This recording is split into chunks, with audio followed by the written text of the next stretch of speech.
Hello everyone, good morning सभी को। और जैसा कि आप सभी लोगों का एसएससी सीपीयू का एग्ज़ाम यहाँ पर समाप्त हो चुका है और जो दिल्ली पुलिस का एग्ज़ाम है करंटली वो अभी यहाँ पर हो रहा है। और लेकिन आप लोगों ने देखा कि जो एसएससी सीजीएल था उसका रिजल्ट आप लोगों का फाइनली आउट हो चुका है।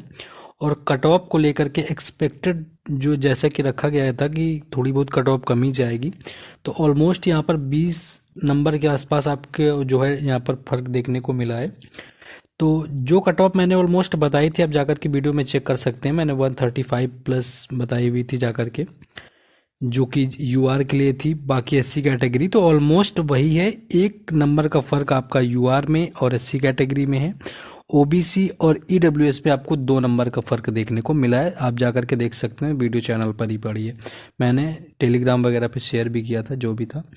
तो यहाँ पर हम लोग बात करेंगे यहाँ पर एसएससी सीपीयू एग्ज़ाम के बारे में। जैसा कि आप सभी को पता है कि इसका जो एग्ज़ाम था आपका 9 से लेकर के 12 दिसंबर में होता है। और टोटल जो नंबर ऑफ एप्लीकेशंस थे आपके वो 5,64,000 आपके 926 जो एप्लीकेंट थे उन्होंने क्या किया था, यहाँ पर फॉर्म फिलअप किया हुआ था।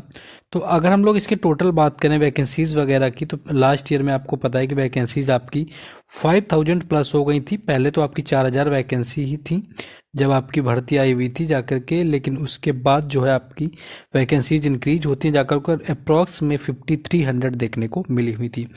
इस बार ये अगर यही चीज़ बात करें तो इस बार आपकी वैकेंसी जो है वो आपकी 3,000 प्लस है, जो कि सीपीयू के अंदर एक अच्छी खासी वैकेंसी मानी जाती है। क्योंकि वैसे भी इसमें आपको कभी 1,500, कभी 1,800, कभी 4,000 वैकेंसीज, यानी कि 3 से 4,000 वैकेंसीज आती हैं जब, तो काफ़ी अच्छा लगता है कि इसके अंदर ठीक ठाक वैकेंसीज इस बार आई हुई हैं। तो हम लोग यहाँ पर वैकेंसीज़ की बात करें तो मेल के अंदर अगर बात करें यहाँ पर दिल्ली पुलिस में तो आपकी टोटल 142 वैकेंसीज़ हैं। और वहीं फीमेल की बात करें तो आपकी 70 वैकेंसीज हैं। यानी कि ओवरऑल दिल्ली पुलिस में अगर आप सिर्फ देखेंगे तो आपको 210 वैकेंसीज मिलेंगी। बीएसएफ की बात करें तो इस बार बीएसएफ में भी आपकी वैकेंसी ज़्यादा नहीं है, मेल में आपकी 212 और फीमेल में आपकी 11। लेकिन सबसे ज़्यादा जो वैकेंसी देखने को मिली है वो सीआईएसएफ में है, जो कि आपकी 1164 जो वैकेंसीज हैं वो आपकी मेल की हैं, और वो आपकी जो 130 वैकेंसीज हैं वो फीमेल की हैं। तो ऑलमोस्ट देख सकते हैं कि सब, सॉरी 1100 आपकी इसमें हैं।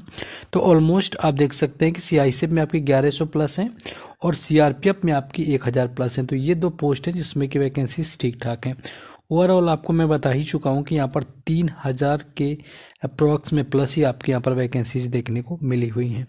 कुछ चेंज हुए हैं सीपीओ जैसे एग्ज़ाम में इस बार। जैसा कि सबसे पहली चीज़ यहाँ पर जो चेंज की देखने लायक रही है वो आपकी थी सेक्शनल टाइमिंग। आप लोगों ने देखा भी, आप लोगों ने चीज़ों को समझा कि हर सेक्शन के लिए आपको 30 मिनट यहाँ पर अलग से स्लॉट दिया जा रहा है। जैसे कि कई एग्ज़ामों में होता है, आई थिंक मुझे लगता है कि बैंकिंग एग्ज़ाम में होता है, आई थिंक कि अभी नहीं होता है, अभी का नहीं पता है। अदरवाइज डिफेंस वगैरह के जो एग्ज़ाम होते हैं तो उसमें सेक्शनल टाइमिंग होती है, कई एग्ज़ाम के अंदर देखा जा रहा था। तो यहाँ पर क्या होता था कि जब कैंडिडेट यहाँ पर एग्ज़ाम देता था सीपीओ में, तो जैसे कि मान लीजिए जीके और इंग्लिश करने में ज़्यादा टाइमिंग नहीं लगती। जीके में आप 10 मिनट्स मान सकते हैं, इंग्लिश में आप 15 मिनट्स मान सकते हैं। लेकिन मैथ्स और रीजनिंग में यहाँ पर टाइम लगता है ओवरऑल। तो रीजनिंग में भी टाइम जो बच जाता था उसको मैथ में यूटिलाइज किया जाता था और इस वजह से स्कोर थोड़ा अच्छा हो जाता था।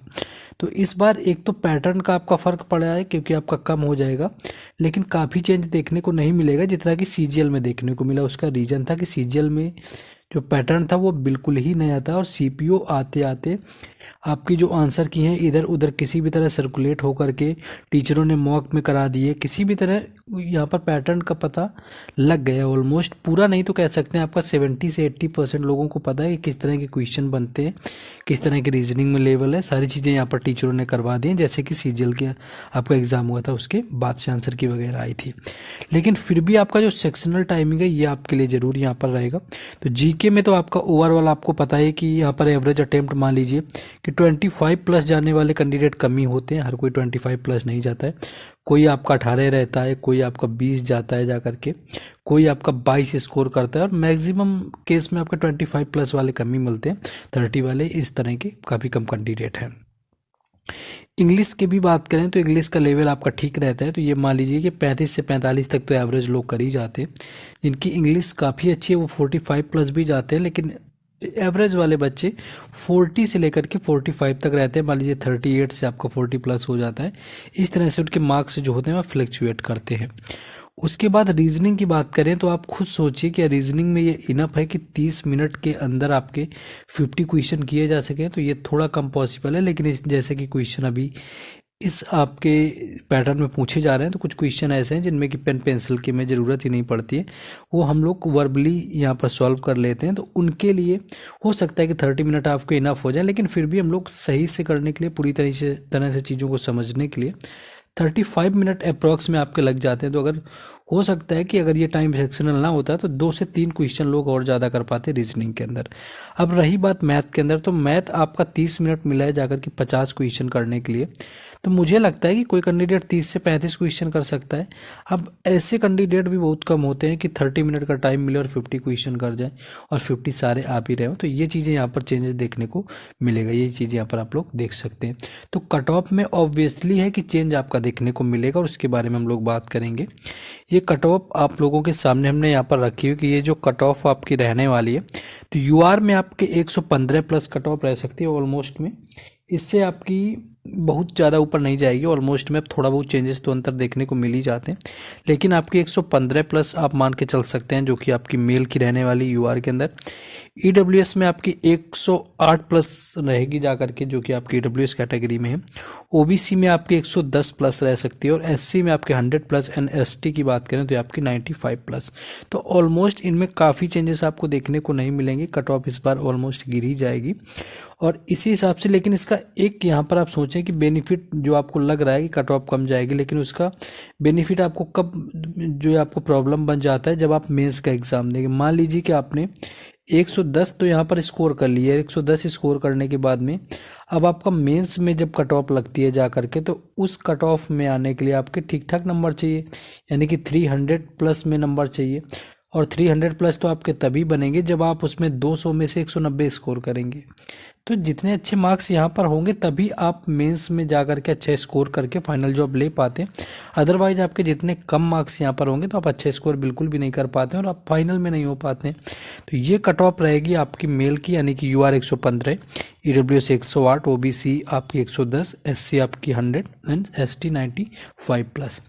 वहीं अगर फीमेल की बात करें तो आपको पता है कि सीपीयू के अंदर की फीमेल की वैकेंसीज आपकी कम रहती हैं और इस बार भी वैकेंसीज कम है, तो कट ऑफ यहाँ पर ऑब्वियस है कि ज़्यादा देखने को मिलेगी। और जैसा कि आपको पता है कि फीमेल के बारे में कट ऑफ थोड़ी अनएक्सपेक्टेड हमेशा से रही है, चाहे कोई भी बताता है तो अनएक्सपेक्टेड ही रहता है। तो यूआर में आप 130 प्लस यहाँ पर ले सकते हैं, ईडब्ल्यूएस में आपकी 125 प्लस ले सकते हैं एंड ओबीसी का आपका 128 प्लस, एससी आपका 122 प्लस और एसटी आपका 120 प्लस। तो ऑलमोस्ट अगर ये देखेंगे तो इससे कम कट ऑफ जाए, इसके बहुत रेयर चांस बनेंगे गर्ल्स में, एंड आप लोग इसको नोट कर सकते हैं। बाकी हर अपडेट मैं आपको टेलीग्राम चैनल और व्हाट्सएप चैनल पर देता रहता हूँ, तो उनके लिंक आपको डिस्क्रिप्शन में दिए गए हैं, तो उनसे जाकर के आपको जुड़ जाना है।